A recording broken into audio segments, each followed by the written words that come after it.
taasisi ya Tulia Trust chini ya mkurugenzi wake ambaye ni mbunge wa jimbo la Mbeya mjini, spika wa bunge la Jamhuri ya Muungano wa Tanzania na rais wa Umoja wa Mabunge Duniani, tumefanikiwa na tumeendelea kuwahudumia wananchi ambao wanaishi kwenye mazingira magumu, hususani kaya.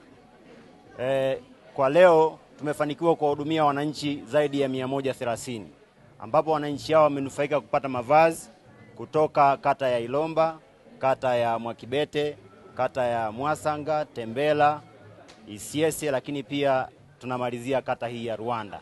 Wananchi hao wamenufaika kupata mavazi ambayo tumeyapokea kutoka kwa wadau mbalimbali. Hivyo tutumie fursa hii pia kuwashukuru wadau mbalimbali ambao wamefanikisha zoezi hili kwa namna moja au nyingine. Lakini sambamba na zoezi hili la leo, tumefanikiwa pia kuwahudumia watoto wawili ambao wanatokea kata ya Isyesye. Tulipokea kisa chao wakati wa zoezi la uandikishaji wa bima. Watoto hawa wametelekezwa na mama yao, ambapo mmoja yuko darasa la 6 ameshindwa kuendelea na masomo, lakini mwingine yuko darasa la kwanza ameshindwa pia kuendelea na masomo kwa sababu ya kukosa vifaa vya shule.